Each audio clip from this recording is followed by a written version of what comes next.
It's a Guy Jeans podcast.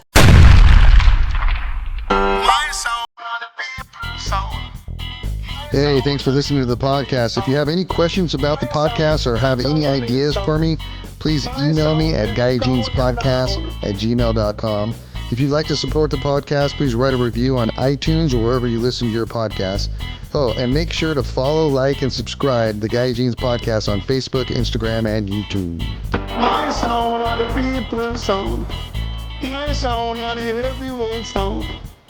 I started this podcast to talk to interesting and motivating people living and manifesting their passions and ambitions into reality. I've always said, if you're passionate and love what you do, you will be successful. For more than 2 decades, Matt Munoz has covered the California entertainment scene from the newsroom to the radio podcast studio to the frontman on stage. Launching his career as a professional musician and bandleader for popular Latin ska reggae band Mento Buru, Matt has since become a trusted community voice in the California music scene and multimedia journalism. Ladies and gentlemen, without further ado, Mr. Matt Munoz. Matt, how you doing? I'm very good, brother. How are you? I'm doing excellent. And right off the bat, I'm going to ask you a question. What's the best Mexican food in Bakersfield?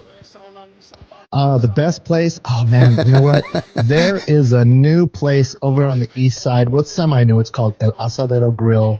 And it's right there, like, I would say, it's at the gateway to the hood, man. Okay. And it is so good. It's like Tijuana style, the whole schmear, man. It's down the street from my place. I'm in East Bakersfield, but I'm in the historic East Bakersfield before it starts getting a little bit rougher and rougher. But that's where you find all the best food. Oh, okay. Awesome, man. Dude, I got to say that you are probably the mayor of the Bakersfield music scene. Am I correct on that? Oh, my God. You know what? I think people just say that because, well, I like being involved. Yeah. And so, for the past, almost, over 3 decades, myself and the band, and even when the band is, when we're not gigging as much, I continued to stay involved in some form or another, whether I was, operating as a journalist, working as a journalist, or podcasting, or just being out there to support everybody and kind of be a mentor. Kind of gone through these different phases in my life, but, I'm always, you got to be out there, man. If you're going to be part of your community, you just have to show your face and you have to be involved. So that's probably where that comes from. And, would I ever run for mayor? No way. Hell no. For the music scene, absolutely. Hey, that's cool if they want to say that, as long as it has positive connotations, because, I'm as busy and I love and appreciate and respect our music scene as much as anybody else does. I hope everybody does. Well, the knowledge you have too. I've listened to a few of your podcasts for sure. I'm a fan of your podcast. I'm a fan of your music, and just the knowledge that you have of just musicians for one, but also albums. You can just recall an album. Oh yeah, I got that album, man. This song, just like right off the bat is unbelievable. Pretty cool. Yeah. Oh, thanks. Yeah. Well, that's music has always been such a big part of my life, whether, even before I started playing, I've said this a lot when people ask you for a bio, and I said, well, if you're growing up, in the years that I was, in the late 70s into the 80s when I was a teenager, it was the 80s. It was right before MTV. So you really had to, growing up in McFarland, the town was so small that, once I just got that little taste of the things that I was drawn to, which was music and kind of like popular culture, all that kind of sugary stuff you like as a teenager, as a kid. Yeah. But, you either click with it or you don't. And music has always been something that just really clicked with me. And so it was never a better time to be like a young music geek than the 80s. Because you were coming into another amazing, groundbreaking era of music where everything was free and everything was just kind of like out there and spacey. You had punk and you had, you had the post 70s kind of big rock, arena rock era.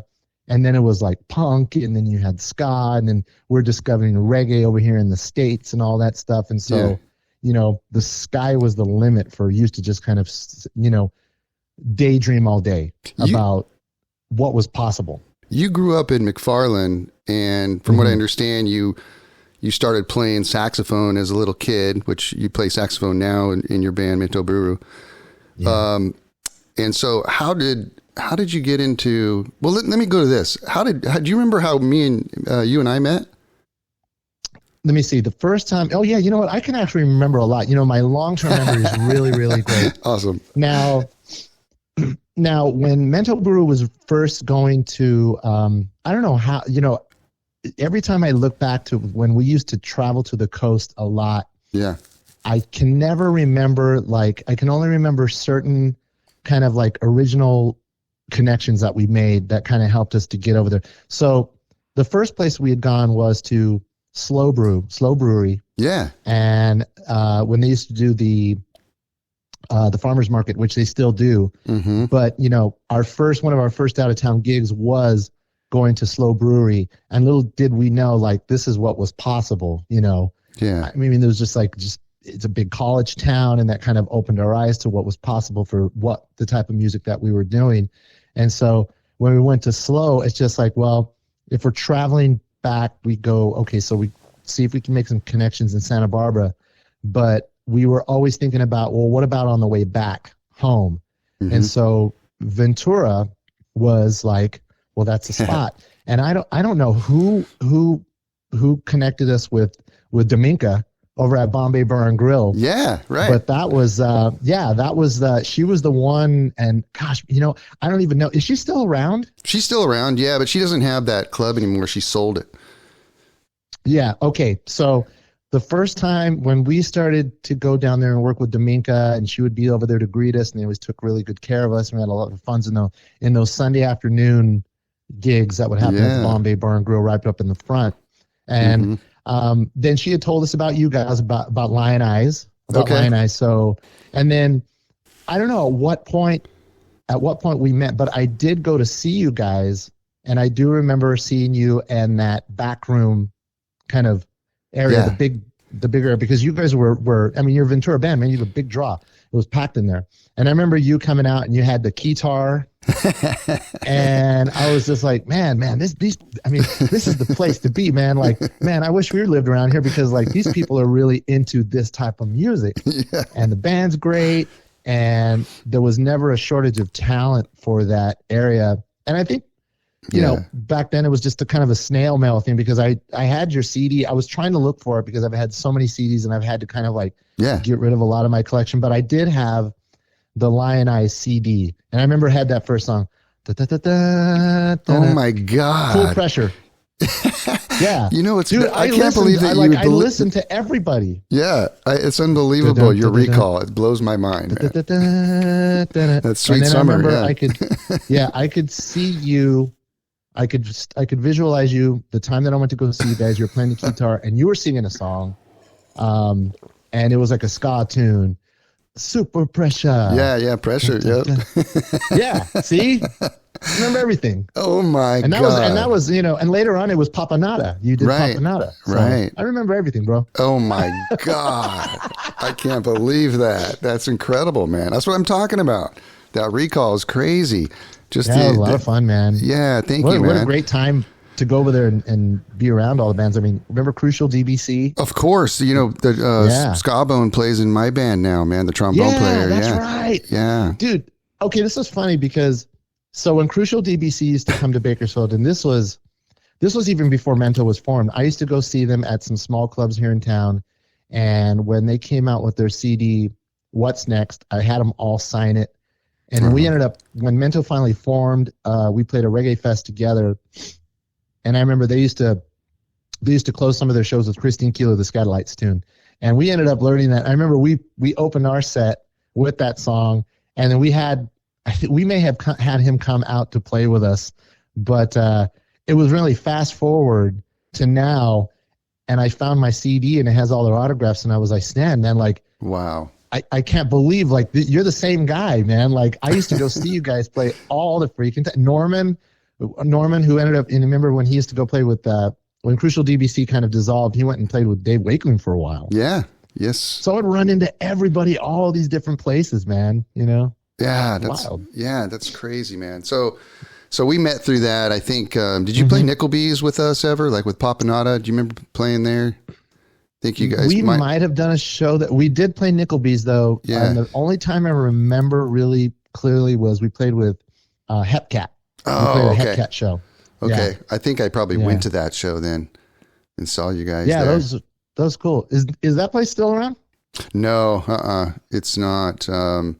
Yeah, the Ventura music scene has kind of changed a little bit. I mean, there's still lots of places to play, and it's very well received. And we've been playing my band Stonefly has been playing a club there called Tony's Pizzeria, which is right on right there by Surfers Point. It's awesome, man. Super fun, super fun place to play. Yeah. So for you guys to be over there in that area, I'm sorry, for you guys to be over there in that area with, you know, the whole vibe of like, you know, being able to have a reggae, you know, reggae kind of a tropical Caribbean, you know, ska alternative band in that area is just like, man, was it easy? Let me just turn the mic on you for a second. Was it easy for you guys to kind of take off? Because, I mean, man, we're here in Bakersfield, bro. Yeah. It's like we're trying to, like, at the time when we got the band together, you know, we were only aware of what was going on here, and this was pre-internet time. So, you know, the internet was barely coming out, and we didn't really have a lot of access to that. So the only time we ever would see it is we got like a copy of the LA Weekly or a New Times or something like that was on the coast. But those worlds that existed apart from us, we were trying to build a scene here. And it wasn't until we traveled to Ventura Slow and Santa Barbara where we saw, Jesus, man, this is like the mecca for the type of music that we're playing. And we're not breaking through in our hometown fast enough. While we would go to Toast Tavern, we would go to Bombay and all those places, and the crowd was just built in, ready to freaking skank, man. That's for sure. We're just like, holy shit, we want to move. We were going over there all the time because it was like, man, you know, Bakersfield was just like, okay, we've already seen you guys, but we could go to end of the coast every other week, and it was like the first time we'd ever been there. Wow, so cool, man. Yeah. So let's get back to what you were asking. Yeah, well, I mean, to answer your question, for us to break into the scene, you know, we kind of it was lionized. You know, it was just we were just playing in garages, and then we started playing some parties, and then we started playing this one club called Charlie's. I don't know if you ever got to play Charlie's right by the pier, the Ventura Pier. But we sucked, man. But we just brought a crowd, you know, and the owner's like, oh man, you guys could play here, you know, once or twice a week if you want. So we basically learned our instruments, learned how to perform, learned everything in this little tiny club, and created this scene, and it was just a blast. And then we just kind of kept progressing and playing more shows and stuff, and kind of grew it. You know, every band doesn't come out sounding the best. Yeah. I mean, we sucked. Every band has to suck. You just got to go play and suck. You know, it's like, but your friends are there to support you. Yeah, like you said, it was like as long as the clubs are like, hey, just bring some people in here. Yeah. Don't break anything. Yeah. Well, I want to talk to you about your band, of course, as well. But you have a podcast called Bakotunes Podcast, and you have some amazing guests on there. And how long have you been doing that? How long has that podcast been going? Well, the original podcast was, I started it when podcasting was a super new thing. So when I started working at the Bakersfield Californian in 2005, in the niche product division, we were able to experiment with stuff like that. And the guy that was there kind of overseeing that division says, hey, you know, Apple, you know, he was a big techie guy. He goes, Apple's doing these things with podcasting. If you go to iTunes, they have like a section there where you can do a podcast. And we didn't know what it was, but once he told me what it was and he showed me how to record it and how to upload it and RSS feeds and, you know, blogging and all that stuff, how to get it put on the platforms, which it was only available on one platform, which was iTunes. Yeah. And so once I figured that, I was just like, oh man, I'm going to have a lot of fun with this. And so I just kind of developed it as my own little radio show. And because it was associated with Bakotopia.com website, which is a social networking website developed by the Bakersfield California in their niche product division to kind of capitalize on the MySpace new era of social networking. They put me in charge of that, and so we started as kind of like a new product to kind of show, hey, we're breaking new ground over here in Kern County, and this was before the economy crashed. So the Bakersfield Californian had a lot of money, and so they would say, well, what do you need? I was just like, well, I need a good mic, and and we'll see what happens. So I did it, and that's when I was doing Wu-Tang Clan. I was able, because of the reason why I had access to all these famous people was because the Bakersfield Californian was the only newspaper in town, and as long as you have you start making those initial connections and acts are coming into town, publicists are always trying to push artists, but depending on who it was, I would have my regular assignments and all that stuff. So when Bakotopia had dissolved, and all the website and that entire archive from about 2005 to 2006 was wiped off, I had gotten moved into the main newsroom at the Bakersfield Californian. The Bakotunes podcast, original one, was completely wiped off the web, everything like that. It was dormant. I said, podcasting's dead. I'm moving on. I'm in the big newsroom now. I'm part of the daily paper, and I'm moving on. So what I used to do was, because I would like to talk to some of these artists and not just be typing away as I'm talking to them, I'd record our conversations. Hey, can I record our conversation? Sure. I said, I just want to make sure that I get everything accurate when I transcribe our interviews. So I would save every single interview that I did, and I had amassed such a huge archive of interviews for a lot of artists that aren't even with us. I mean, like Ronnie Montrose and Glenn Tipton from Judas Priest. I mean, I have just a Ray Manzarek.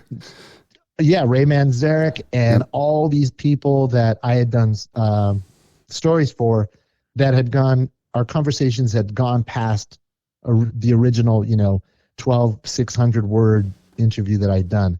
So I saved them all. When I started thinking about getting the podcast back, I had saved everything from the old Bakotunes podcast from 2005, 2006.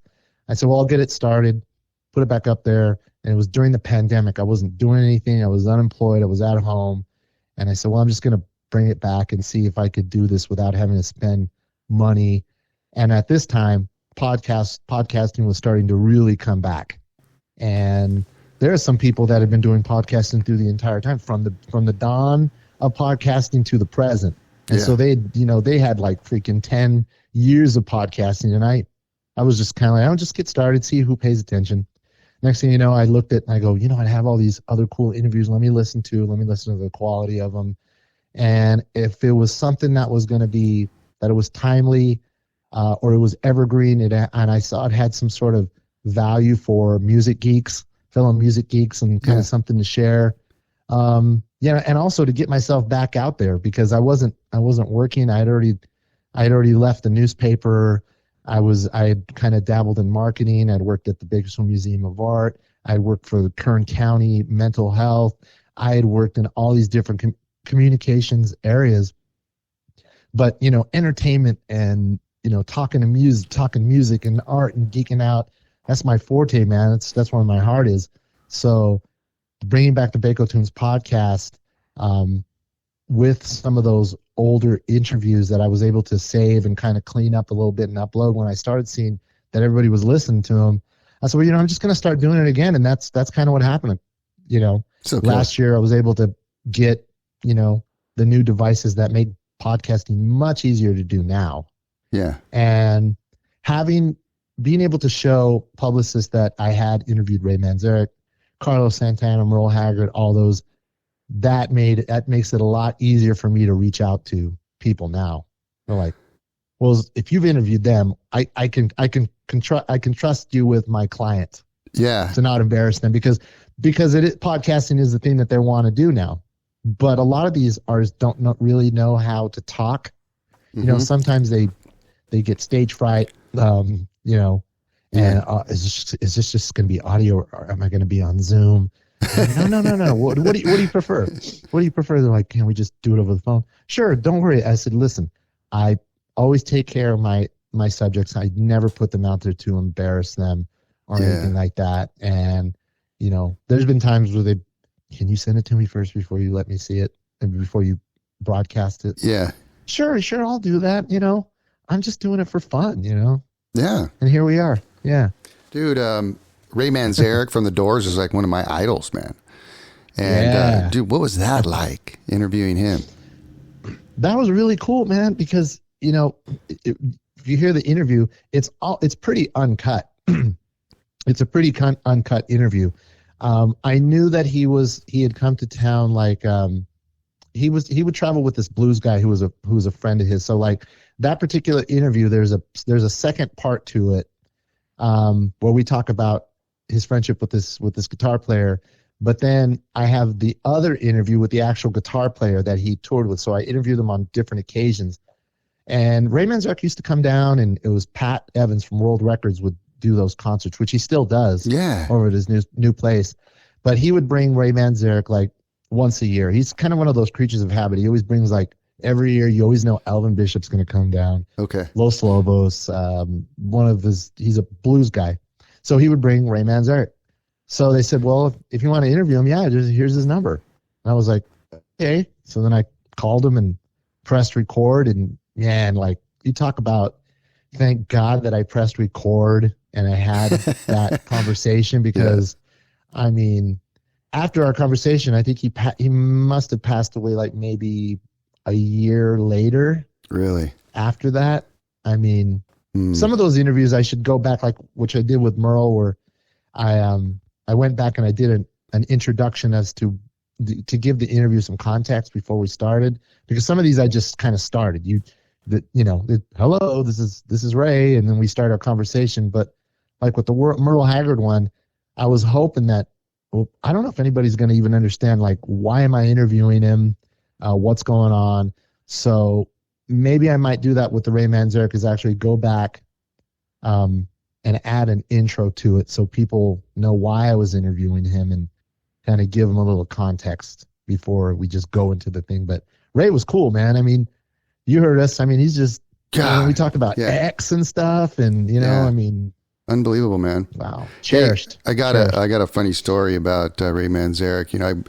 I've never met him. I got to see him play once, and it was a crazy thing where I was in Thousand Oaks and I had to go to this wedding with my girlfriend, and we go to the I think it's like the Hyatt in Thousand Oaks or something like that. But they have all these banquet rooms, where you can have all these different things going on at once, and so we're at the reception of this wedding. I don't really know anybody there. My girlfriend knows everybody. I don't really know anybody. And I go, hey, I'm going to go to the restroom. I'll be right back. And so I go out the banquet room and start heading down, and I start hearing some like music, and it kind of sounds like The Doors, man. So I open up the door to this banquet room, and it's all dark in there, and there's a stage, and I just kind of slipped in there and went up towards the stage, and there's a big crowd in there huddled around the stage and everything, and it's basically all the Doors minus Jim Morrison, and Vince Neil is singing. And I was just like, oh my God. And here's my idol, Ray Manzarek on organ, just tearing it up, and they're all playing, and Vince Neil is singing the Doors songs. I'm going, okay, stop right there. Once you said Vince Neil, I was like, was he going to say his idol is Vince Neil? No. Okay, now what condition was Vince Neil? Because there was the Vince Neil event, which I saw Motley Crue Shout at the Devil tour, man.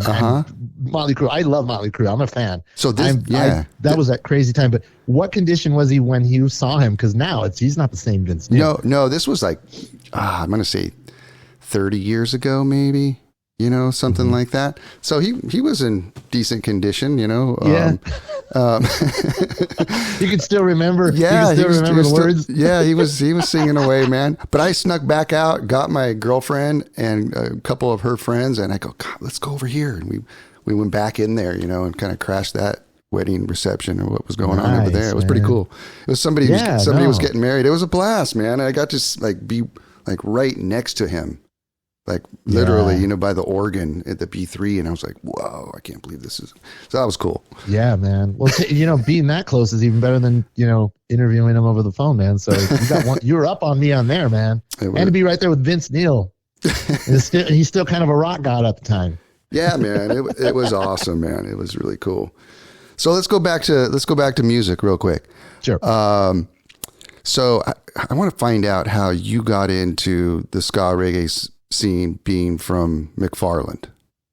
Oh yeah. Well, it really does have everything to do with the 80s, Yeah. I loved I grew up listening to a lot of R&B stuff because, I'm the youngest of 7, so I grew up listening to so many different types of music through because I have 5 sisters and one brother.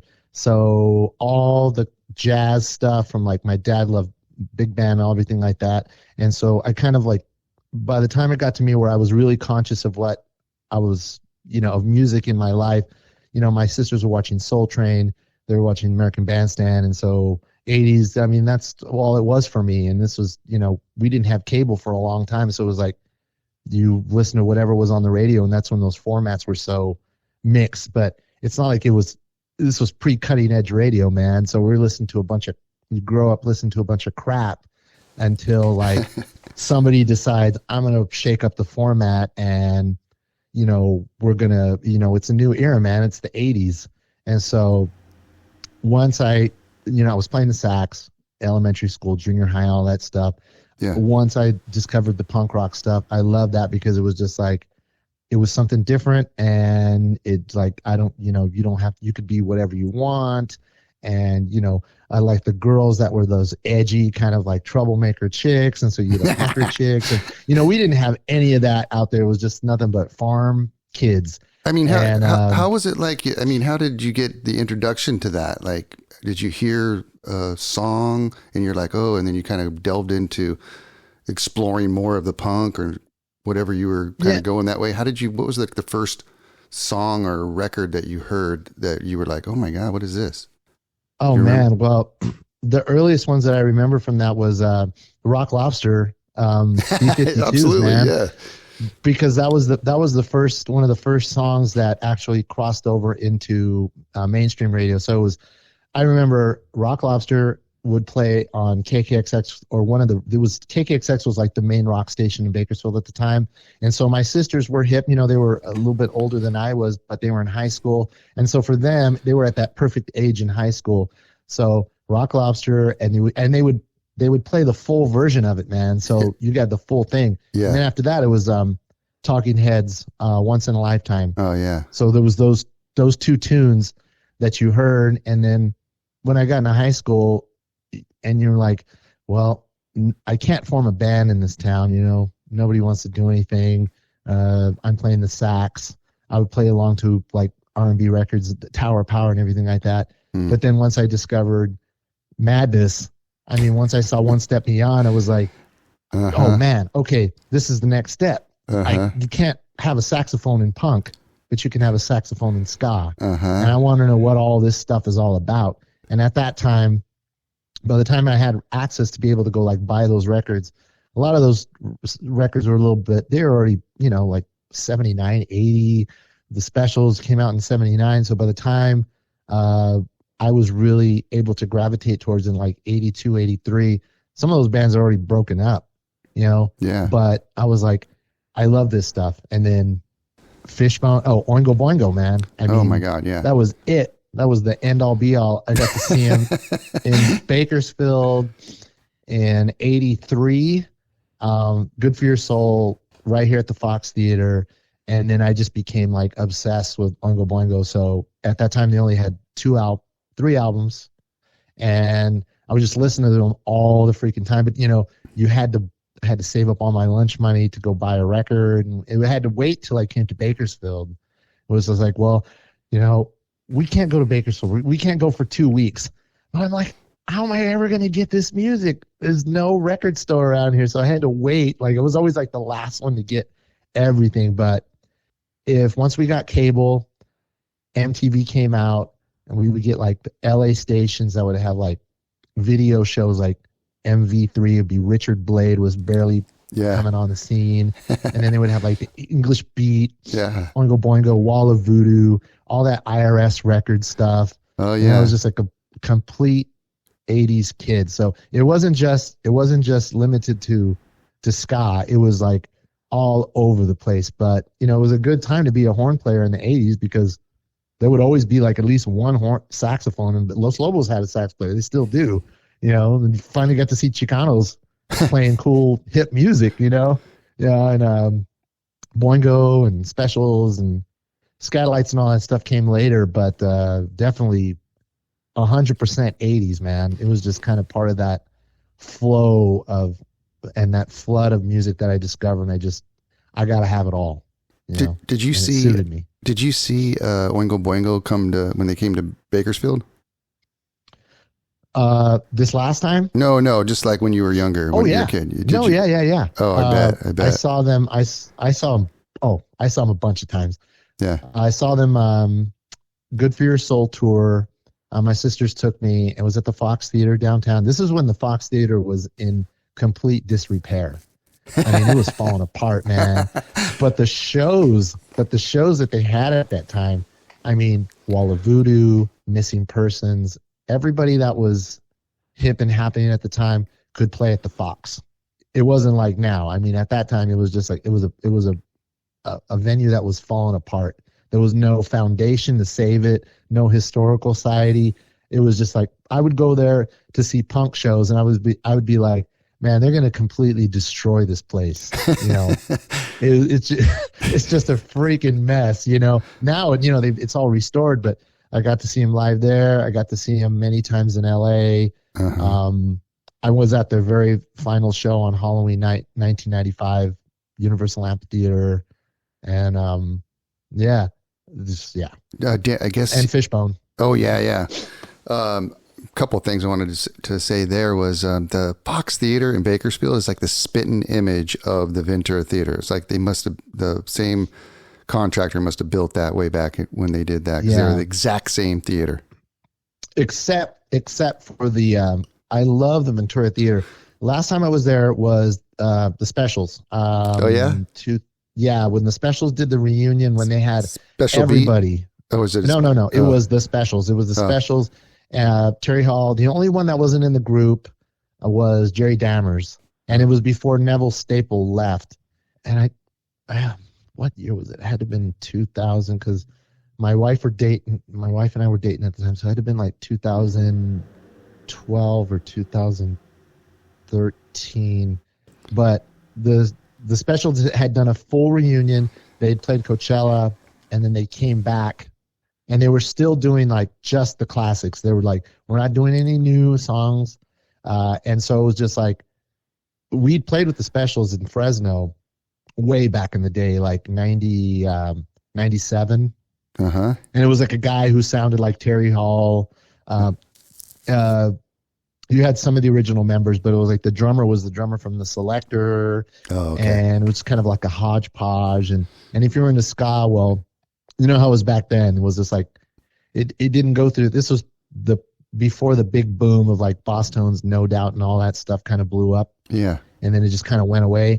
But it was right at that really cool time when it was just like the hip kids knew where to go to the ska shows, and the Specials would reunite. Did see Special Beat in Santa Barbara with Mary's Danish. Oh, really? Oh my God. Yeah. Wow. Good memory, man. Yeah, I got a poster from that, man. When you said Fresno, I automatically thought of Let's Go Bowling. Oh yeah, man. Right? Another big influence, man. Yeah. Underrated. We played a show with them a couple of years ago in Morro Bay, man, at this club over there, and they were freaking great as usual. Yeah. They rocked it, man. Oh yeah, man. Yeah, I would definitely go, and this was pre-formation of Mento, like I would say 89. I used to go to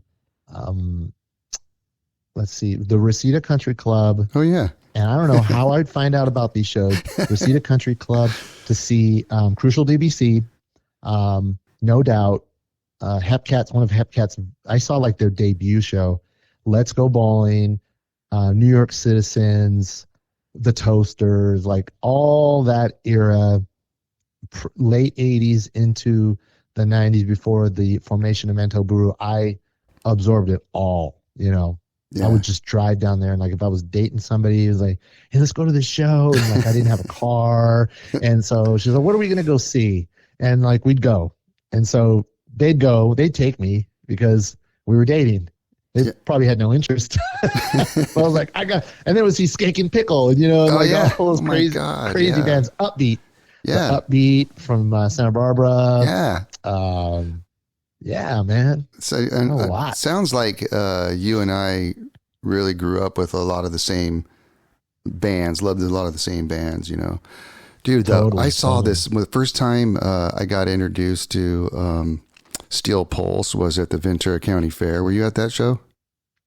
Oh no, but it was like 83 or something, and that he walked out onto we had been listening to their album, and he David Hines walks out onto the stage, you know, with his dreads straight up.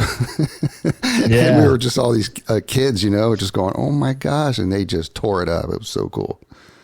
Oh yeah. I got to interview him once. I know. I heard that, man. It's cool. Yeah. He was super cool, man. I remember we had to do the Zoom. And since he was in England, you know, we had to line up our times. It was we did. Oh my God. Through, what is that? Skype. Yeah. We had to do it through Skype. And I still have that interview. I have to listen to it and see if I can clean it up, because some of the archive stuff, you know, if I was recording with just like a wire from the phone into like an adapter, and it didn't always work out, the quality wasn't up to par. I'm like, I'm not going to put this out because that buzzing would start to get annoying. You know? But man, if only people could hear us talking about this stuff, you know. It's awesome, man. So your band, Mento Buru, is probably the most popular local band in Bakersfield, and has been for many years. It's unbelievable how many shows you guys do. I mean, you guys play probably every weekend, do you think?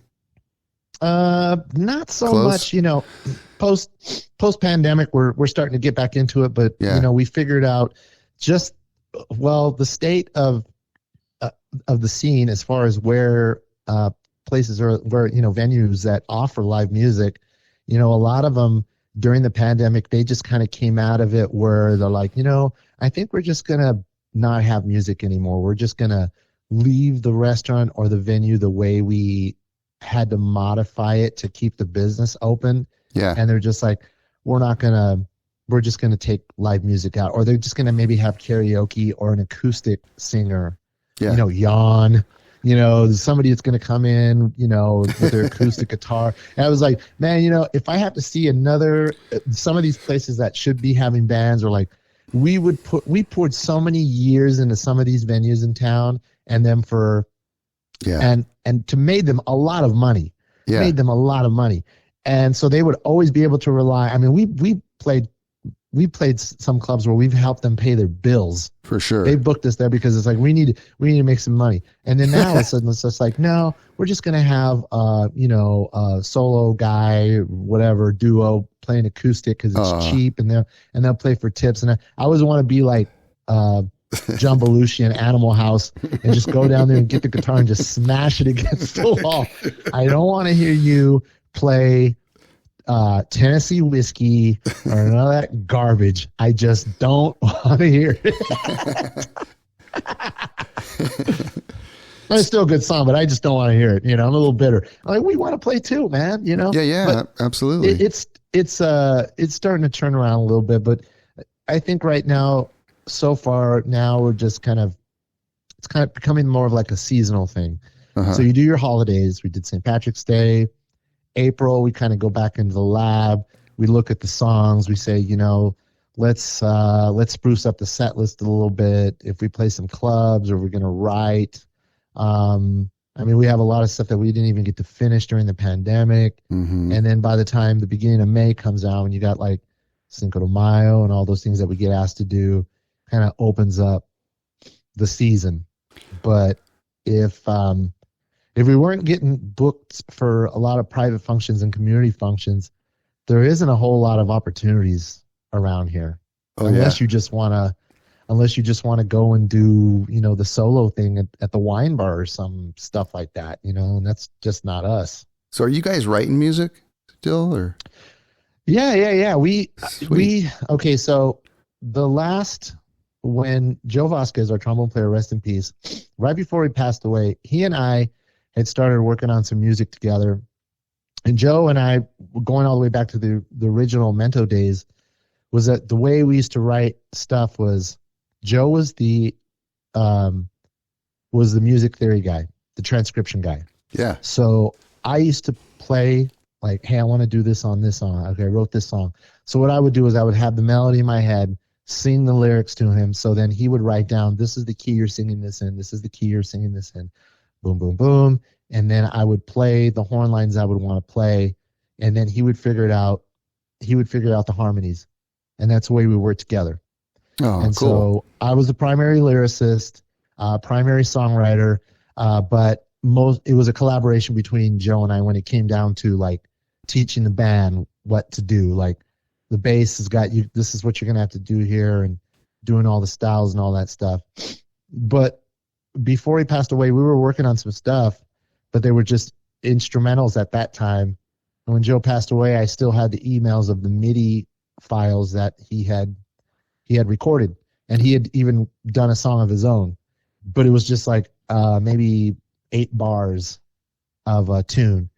And the Latin tune that we had written, I just kind of sat down and, to me, it's like at the time when I was doing a lot of writing, I was just in a different point in your life, man, Yeah, absolutely. My 20s and early, late 20s, and like, I'm going to write a song about Punani, and we're just, I would write those songs drinking, a 12-pack of beer, we'd fuck around, we do all this stuff, and writing about girls and bad relationships, which, relationships are always the best inspiration. So we'd be able to do this and do that and blah, blah, blah. And then we started finding out that one of our strengths was to reinterpret tunes as well. So we found out this balance of how we're going to be able to make Mento what it was. Like if we can't produce original music as fast as we'd like, well, we're going to have some fun with these tunes, and and we'll just reinterpret them in different stuff. We'll give them the Mento touch. Yeah. So the last 2 original tunes, we've been playing them live. We went into the studio to record them. Then the pandemic happened, and all of our the band fund had depleted because everything it cost to keep websites going, equipment, distribution, the streaming, all that stuff, little by little, it just started going down the tubes. Gigs were getting canceled. When we would rely on like a wedding gig to pay for like 2 sessions in the studio. So like I would budget it out. So that was all gone. And I'm kind of getting a bug again to write, but I'm the type of person that I'm only going to write something and release it if it's put it out if we're going to use it.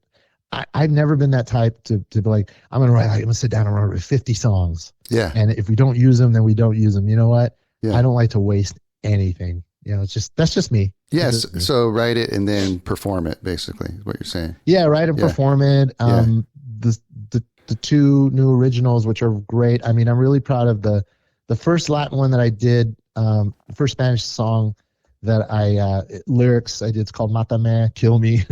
It's kind of like a rock. It's almost like a rock en español style, like a Los Fabulosos Cadillacs. So it's a little Latin, but it's got the reggae, it's got the ska in it, and a little bit of the punk edge. And then the other tune, On My Own, is like a lovers rock reggae.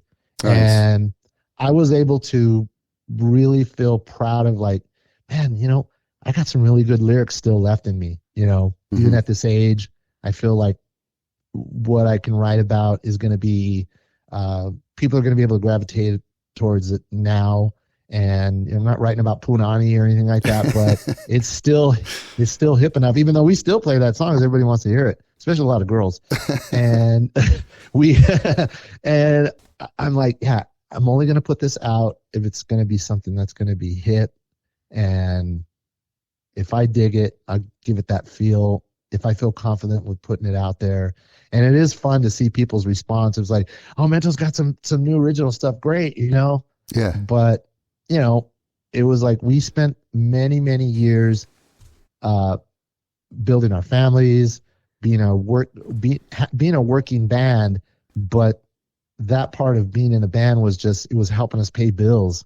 So the original concept of Mento Buru was like, hey, we're gonna go play parties, and you know, and we'll just play for beer, and we're gonna rehearse, and we're gonna record some demos, and it's gonna be all fun, and we'll go to the coast and blow all our money, come back empty-handed, but we had a great time. Mm-hmm. Those times had already passed. So to keep, you know, these guys, and they've got like, you know, 3-4 kids, and they got child support, and they got all this. It's like it went from the music first to business first. But I knew as a band leader, I knew that I would make it happen. I would make it happen again, that we would get back to recording and releasing music. And that definitely happened during the pandemic, because I learned about grants, applying for music grants. Oh, yeah. Awesome. Yeah. Very cool. So, yeah, man.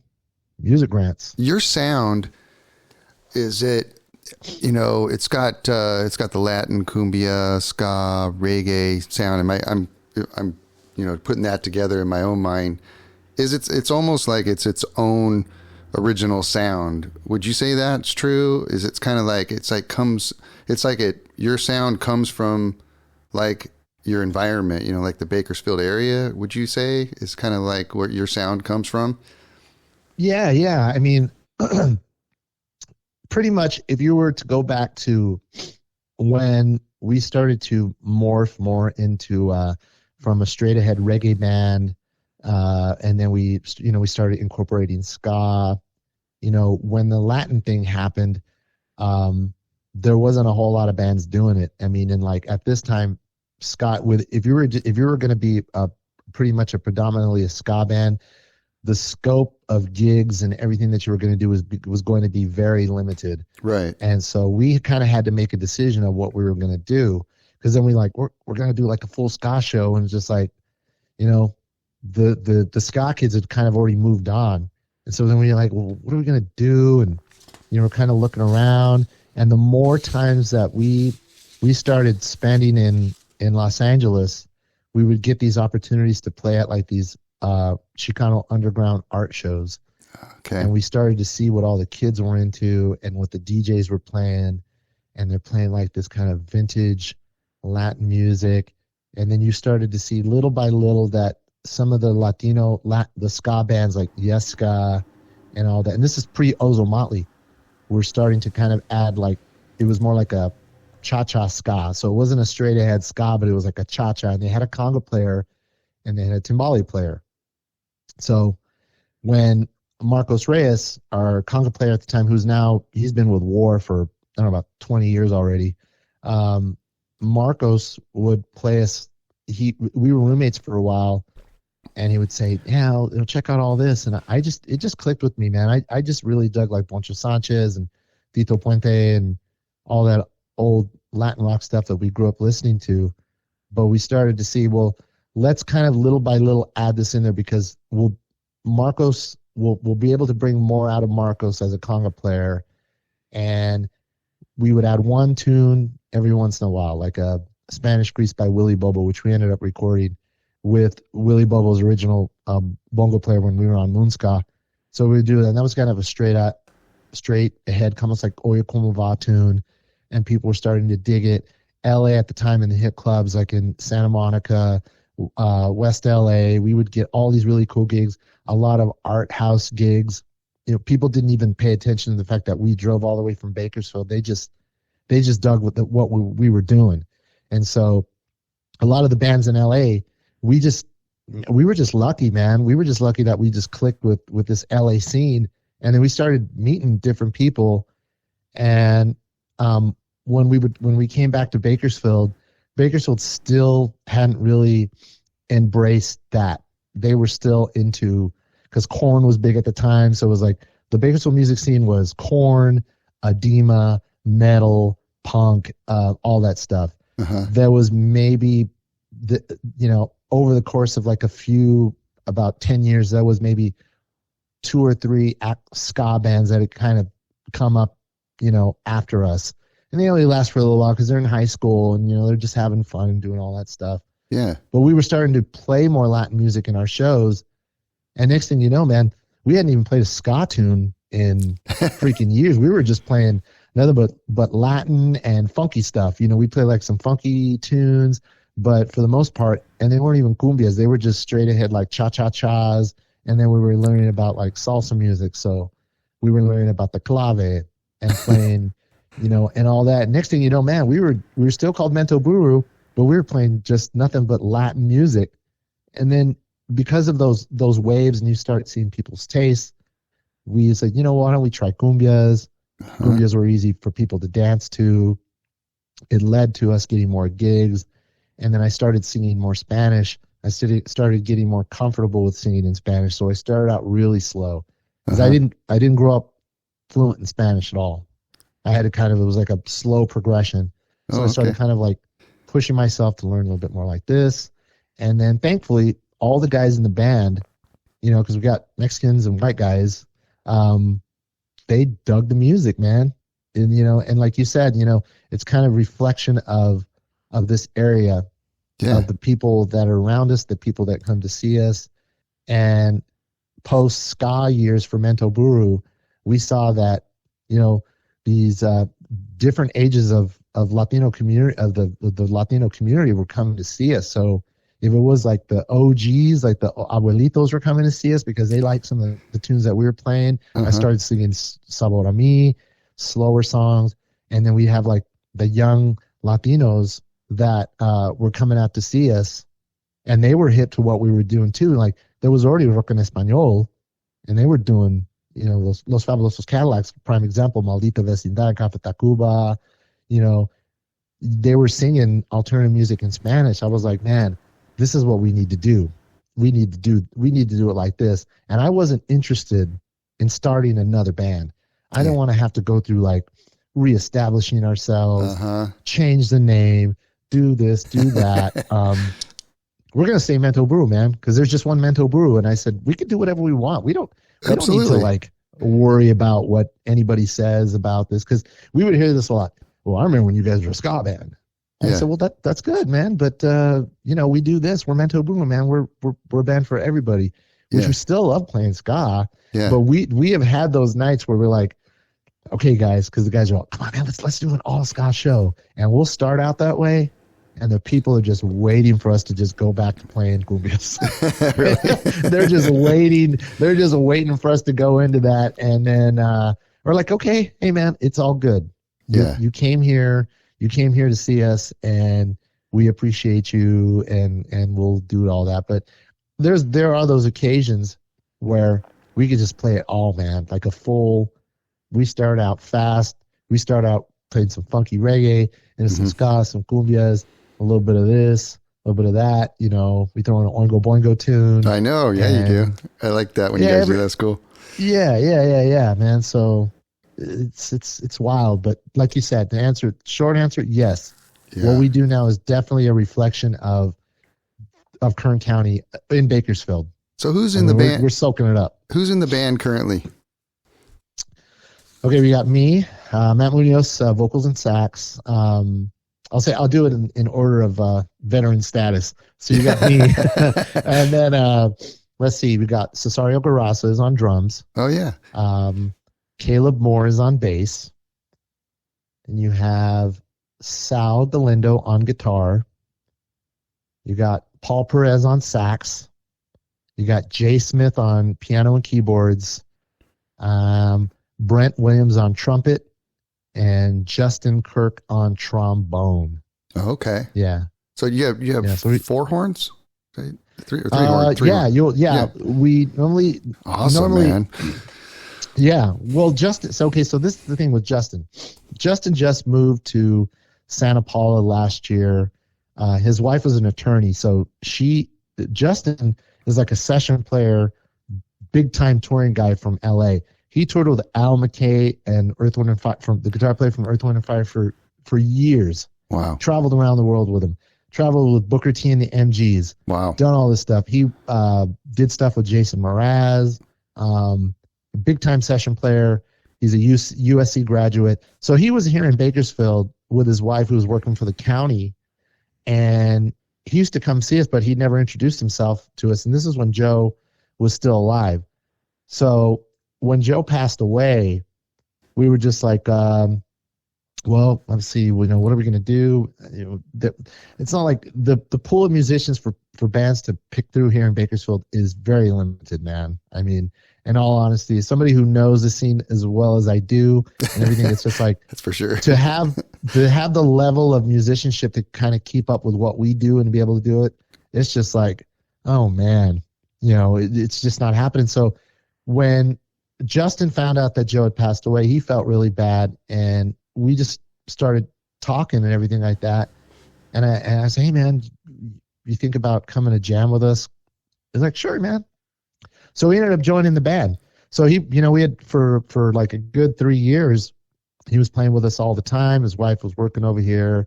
Paul was playing the sax. And so we had like that trombone, sax sound. Loved it. I didn't have to play I didn't play as much horn anymore. I was more focused on singing and playing timbales and performing, doing everything else. So Justin says, hey man, well, my wife's she got another job in LA. And so we're moving to Santa Paula. Okay. So when he ended up going, there's another trumpet player here in town, Brent Williams, who's a teacher at St. John's Lutheran. He's a music teacher. He came in and he's been with us. So we'll either have the three horns together when we can, because I like to retain everybody. I was like, man, we're like a family. If you're going to be in this band, I don't want you to be here for like a couple of years. I want you to be here as long as you can be in the band. Nice. So we have Paul on sax, Brent on trumpet, Justin on trombone. I just talked to him yesterday because we're talking about the shows coming up, because he's been pulled out on tour every once in a while. And Korn had just did this big recording in a cathedral in LA with like a symphony. And he was one of the two trombonists for the recording. It's a new recording that Korn did. I mean, it's out now. And he goes, hey man, do you think I could borrow Joe's bass trombone for the thing? And I was like, yeah, because after Joe passed away, Justin had taken Joe's trombone to get it refurbished, and I was just gonna keep it, memory of my brother. So it's weird how this happened. So Justin goes, I'm doing this thing with Korn, but I need a bass trombone. Can I use Joe's? He drove over here to get it from Bakersfield. He took it, did the session. And the funny thing about it is that Joe went to school with guys from Korn over at East High. So I had talked to Jonathan Davis's sister, and I said, hey, that's our trombone player up there. I'm good friends with him. And he's playing Joe's trombone. So Joe in spirit is on this that's big cool. freaking Korn recording. So yeah, man, life is strange, man. You just, you never know. It goes round and round. Yeah. What's your favorite place to play in Bakersfield? Let's see. Big professional place. I love the Crystal Palace, man. Yeah. I know you guys play there like every once in a while, don't you? Yeah. We did. We get to do. We do Fat Tuesday, so we do our big Mardi Gras show there, and then we do Cinco de Mayo. Ah, okay. Yeah. So we started those traditions there, and it's good to be back because the pandemic. I mean, it closed the whole venue down, and they were unsure if they were going to even be able to reopen it to operate. And but thank God they're back. We had a great Fat Tuesday. What is that about that place that you like? Well, it's the whole setup for the stage and the sound, and it's a proper stage. Right. They have an engineer. Yeah. You feel like a pro, man. Yeah. You got video screens, you got lights, you got functioning monitors. You could just show up to play. Like, I'm not lugging all that equipment. Yeah. It's just like, hey, and the more that we play there, thanks to the wonders of technology, all those guys have to do is they have us on memory, and they just set us up where we need to be, and they just press a button, boop, and then everything goes right where it's supposed to be. The first time I walked into that place, I was like, wow, whoever designed this place, man, who wanted a bitchin' ass club, you know. And you're right, that stage is perfect. Just it's not too big. Every seat in the house is killer. It sounds amazing. It's a cool place to just go and have dinner and watch music. Oh my God. Yeah, you're absolutely right, man. I've seen some amazing shows there, and you know, I'm not like a big country fan. When it comes to country music, excuse me, when it comes to country music, it has to be something that it comes from the roots of country, man. You know, I'm not really into the new stuff. Mm-hmm. You know, like when I interviewed Pam Tillis for my podcast, is because during those 90s, those big 90s country, you had like, it was such a great time for women in country music. So when I was working at a music store, and it was that era of Garth Brooks and Tim McGraw and like all these really phenomenal, huge country superstars, you know, George Strait was still kicking ass and all that stuff. And all the legends were still alive. You know, you still had Buck. Merle Haggard was on Epitaph, man, and Johnny Cash was on Deaf American. So it's just like country music, that whole era. If you didn't dig the newer artists that were coming out, you could always look to the classic stuff. And then, you know, being able to go to play, the first time we played at the Crystal Palace, we played after Buck Owens, and we never got to meet him. But we were the first like non-country band to be able to play there, and it was actually as cool. part of a fundraiser for pre-Village Fest. Like the guy who founded Village Fest, we were always the band that helped him with all those fundraisers, because he knew like I can rely on these guys, people know him. Yeah. He was starting everything, and so he goes, "I'm gonna have you guys." They said you guys can play after Buck Owens. You know, after he's done at 9, you guys will go on. You guys play till 11. I was like, "Oh hey, yeah." So I waited after Buck was done. And as soon as he's done, he just walks off the stage. Good night, takes off. Because the broadcast on the AM station, and when they had the TV station, which was KDOB, Dorothy Owens Broadcasting, you used to be able to watch his shows on TV. Yeah. And so it was like he used to take full advantage of all the things. So, you know, but God bless him, man. It was amazing. I got to see him like 3 or 4 times there. Once on my parents' anniversary, but then after that, it was just like going to see Junior Brown, Big Sandy, BR549, Leon Russell, man, the Mavericks. I got to introduce X. No way. The interview that I had with John Doe on the podcast, that was right before their first show for the anniversary of the Los Angeles album, when they did that. Wow. And I remember that's when John Doe was living in Oildale. He had a home there. Oh, he did. And so he lived there for a while. And people, because he lived in Fraser Park for many years when he raised his family. I had a friend who she said, "Oh yeah, we knew John because John used to coach his daughter's little league team and soccer, and he was just regular guy." And then he was living in Bakersfield for a while. Trout's was still open. He would show up to venues every once in a while, and if you really knew who John Doe was, then you would go up to him. But it was just like that time period where he just got kind of lost, and he just became like another. I mean, he was still in movies and he was doing little bit parts here, but you know, there was no X reunion. But at this time, X was reuniting. There was an anniversary of Los Angeles, so what they would do at the Crystal Palace, they played the Unheard Music documentary on the big screens before the show, and they said Jerry Hufford, who was booking the Crystal Palace, he goes, "Why don't you introduce him?" And so I was like, "No freaking way, man! This is fucking amazing." So I went over there, and John's like, "Oh, hey Matt, hey, Exene, this is Matt Munoz. He's the one who interviewed us for the story." So I went up there, and then I was just like, I remember I was like, "How's it going, Bakersfield?" Everybody was just like on fire, man. Everybody was just waiting. I can't believe this is actually fucking happening. And then I did it in Spanish. Desde Los Angeles, please welcome X. You know, I just fucking lost it, man. And then they just launched into a fucking raging set. Awesome. So yeah, cool. Man. So cool. Oh, man. Hey, after all these years of playing, you know, all these shows and everything, what's the craziest thing that's ever happened to you guys? Has anything like just crazy happened to you while you guys are performing? While we're performing, oh man. Let's see. It's a good one. Huh?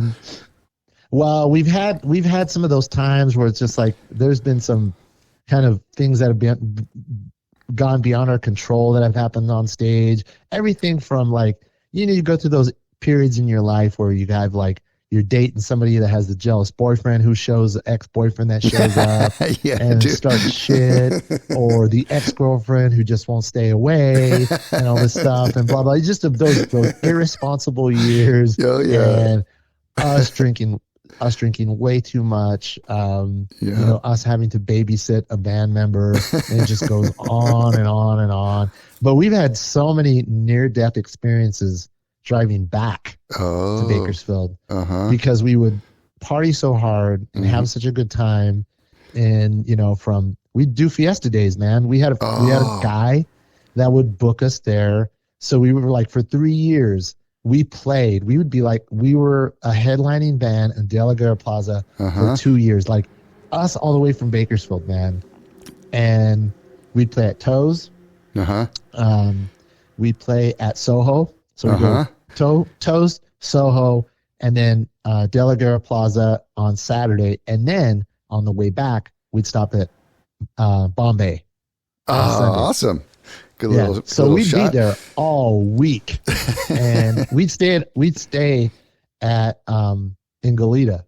This is a weird connection. So in Goleta, there was a band that we got teamed up with at Toast Tavern once called Rice and Beans. Of course, yeah. And you remember Rice and Beans? Yeah, of course. Yeah, okay. So we became friends with them, and they're like, hey, man, well, you guys can crash our pad, man. So we went over there. That's cool. The place is a freaking flop house, but it's like a 2-story house. They had like 5 people living in there. And so we were just sleep on the floor. They had a boa constrictor that would just like get out of its... It was weird, man. And we became really friends with these guys. And yeah, man. Remember Snot? Remember the band Snot? Of course, yeah, absolutely. Yeah, dude. They would come to see us when we play at Toast Tavern. We kind of became friends with like such a weird hodgepodge of bands that were just like, it didn't even matter. It wasn't so much about the type of music. They were just like, you guys are cool. I like you guys. And we would just like go over there all the freaking time. We go fiesta. And so, so Rice and Beans. So we became friends with Rice and Beans. We played like one of the guys' weddings, everything like that. Fast forward, Dave, the singer from Rice and Beans, is actually the guitar player for the Untouchables now. Oh, really? Okay. Yeah. So Dave, Rice and Beans Dave, singer, he used to have like those corn dreads. Yeah. Those spiky dreads. He worked for Guitar Center, like corporate Guitar Center for many, many years. Him and the other guy from Rice and Beans. And Dave has always been like a real big techie guy. It was funny, man. I was at Coachella and I was watching Outkast, and of all the people who ran up to me and gave me a big old hug, it was fucking Dave from Rice and Beans. I was like, dude, how did you even fucking recognize me? I was like, dude, I could see you from right across the way. And then all of a sudden he's the guitar player for the Untouchables, man. I'm like, how does this shit even happen, bro? Like, what a trip. So freaking weird. He's been with him for like I don't know, 8 years now. One trip, man. Bizarro, bro. Yeah, but say between all the band drama, relationship dramas that have kind of like people just waiting for us to have to go to kind of like start shit with us, and the near-death experiences, I mean, it's just been a combination. I couldn't whittle it down to one. I could not whittle it down to one. But thank God, none of us ever got arrested. But yeah, we've had a lot of near-death experiences, man. A lot of them. It's crazy, huh? The band life, man. That's such a great life. Oh my God, the people that you meet. Yeah, it is. Just playing for all these different shows. What do you're obviously a veteran performer and stuff, but I always ask performers this too, is that do you still get like butterflies and get a little nerves going before you go up on stage? Oh yeah, man. Yeah, I do, but I definitely at this point, I'm just like, I got like, to me, I got the best guys behind me, man. Exactly. And it's just like, we're going into battle. And I know it sounds corny, but man, I'm just ready to go, bro. Like, give me that mic. Give me that mic, and I'm going to show them what's up. You know, I've been doing this for a while. The only nerves I need to have is just, it's like a personal challenge. But like, as far as like, if people are going to dig it or not, I'm like, they'll dig it. If they don't dig it that much, that's okay too. But, you know, we're going to go out there and we're going to kick ass, and somebody's going to dig it. You know, we're going to make an impression on somebody. If it's not it's the whole place. It's going to be, you know, 5 or 6 cute chicks who are going to bring their cute chick friends the next time. And then, you know, hey, I always say, if you lose the chicks at your show, man, you might as well forget about it, bro. Yeah. Like, the chicks keep coming to your show. That's a good sign. That's a good sign. Matt, you know, it's crazy. We did Lion Eyes did a reunion show like a while back, you know, and these people came up, and I'm sure this has happened to you as well. They came up and they go, "Hey, Guy, you know, we've been listening to your album for years, and we met at your show, and these are our kids, and we brought them to the show to hear that they knew all the songs and stuff, you know." And I'm like, oh my God, isn't that so cool? I'm sure that's happened to you. How many people have met at your guys' shows and hooked up, right? And gotten married and had lots kids. Lots of first dates. Yeah. Lots of first dates. We played a lot of weddings where, you know, when they do those videos, like, and they show the family and they say, well, you know, we wanted to go, you know, he wanted to take me out on a date. And he says, well, hey, there's this band playing.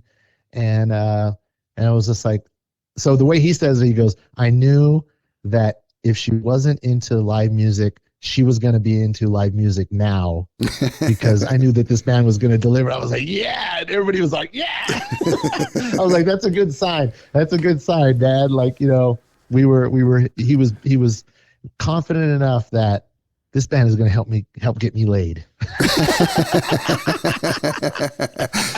Dude, think about how many smiles that you've brought to people, you know, over the years, and people have hooked up because of your music. And, you know, isn't that crazy to think about? I mean, it's pretty cool, man. It's pretty cool. Oh, it is, man. That's the payoff, man, because you know, you get the money will disappears, but it's those memories that you get. And, you know, of people that come like up way along, you know, years later. And it's one of those things where it's like, no matter who comes up to you, always be polite to them. Yes. If they need some help. There was one guy that he told me, he goes, hey, I wanted to go see the Skylights, but I wasn't 21. And you just said, here, take my horn. Take my horn. I got to see him. Oh, no, and he was only 16. Oh, sick. He was only 16 years old, man. And ever since I was like, there you go, man.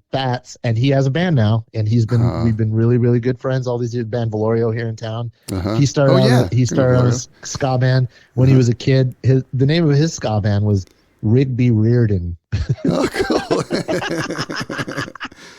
Yeah. Wow. So yeah, man, it's good to have all those, man. Yeah, that's the payoff, bro. It is. That's what you take with you forever, man. Well, Matt, it's been an absolute pleasure talking to you, brother. Yeah, same here, man. Where can people listen to your podcast and find Mento Buru?